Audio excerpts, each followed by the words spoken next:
System ಒಡೆದೋಗಿದೆ. ಯಾಕಂದ್ರೆ ಇಲ್ಲಿ ಅದನ್ನೇ ಹೇಳ್ಕೊಡ್ತಾರೆ, ನಿಜವಾದ ಜೀವನಕ್ಕೂ ಅದಕ್ಕೂ ಸಂಬಂಧನೇ ಇರಲ್ಲ. ಸ್ಕೂಲಲ್ಲಿ X+Y ನ ಬೆಲೆ ಕಂಡುಹಿಡಿಯಿರಿ ಅಂತ ಹೇಳ್ತಾರೆ. So important.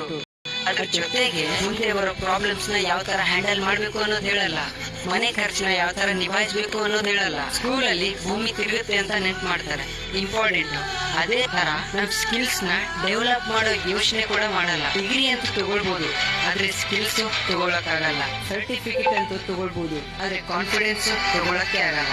ಸೊ ನಮ್ ಎಜುಕೇಶನ್ ಅರ್ಥ ಬರೀ ಮಾರ್ಕ್ಸ್, ಲೈಫ್ ಸ್ಕಿಲ್ಸ್ ಅಲ್ಲ. ಇದೇ ರೀಸನ್ ಇದೆ ಲಕ್ಷಾಂತರ ಜನ ಓದಿದ್ರು ಕೆಲಸ ಇಲ್ಲದೆ ಮನೇಲಿದ್ದಾರೆ. ಸೊ ಇದೇ ರೀಸನ್ ಇದೆ ಒಂದ್ ಮಗು ಅವ್ನ್ ಚಿಕ್ಕ ವಯಸ್ಸು ಪೂರ್ತಿ ಆಗೋಗಿರೋ ಕತೆ ಕೇಳಿದ್ರಲ್ಲೇ ಮುಳುಗೋಗುತ್ತೆ. ಆದ್ರೆ ಮುಂದೆ ಜೀವನದಲ್ಲಿ ಹೋಗ್ಬಿಟ್ಟು ಸ್ಟ್ರಗಲಿಂಗ್ ಪಡ್ಬೇಕು. ಸೊ ನಿಜವಾದ ಎಜುಕೇಶನ್ ಅಂದ್ರೆ ಬರೀ ಓದೋದು ಬರೆಯೋದು ಮಾತ್ರ ಅಲ್ಲ, ಅದ್ರ ಜೊತೆಗೆ ನಾವ್ ಯಾವ ತರ ಜೀವನ ಮಾಡ್ಬೇಕು, ದುಡ್ಡನ್ನ ಯಾವ ತರ ಅರ್ನ್ ಮಾಡ್ಬೇಕು, ಅದನ್ನ ಯಾವ ತರ ಕಾಪಾಡ್ಕೊಳ್ಬೇಕು, ಯಾವ ತರ ನಿಭಾಯಿಸ್ಬೇಕು, ಲೈಫ್ ಅಲ್ಲಿ ಕೆಳಗ್ ಬಿದ್ರೆ ಯಾವ ತರ ಎದ್ದು ನಿಂತ್ಕೊಳ್ಬೇಕು ಅನ್ನೋದನ್ನು ಕಲಿಸ್ಬೇಕು. ಸೊ ಬೇಜಾರೇನಂದ್ರೆ ನಮ್ ಸಿಸ್ಟಮ್ ಮನುಷ್ಯರ ತರ ಮಾಡ್ತಿಲ್ಲ, ಕೆಲಸ ಮಾಡೋ ಮಷಿನ್ಸ್ ತರ ಮಾಡ್ತಿದೆ. ಇವಾಗ ನೀವ್ ಹೇಳಿ, ಎಜುಕೇಶನ್ ಸಿಸ್ಟಮ್ ಬದಲಾಗ್ಬೇಕಾ ಅಥವಾ ಇಲ್ವಾ?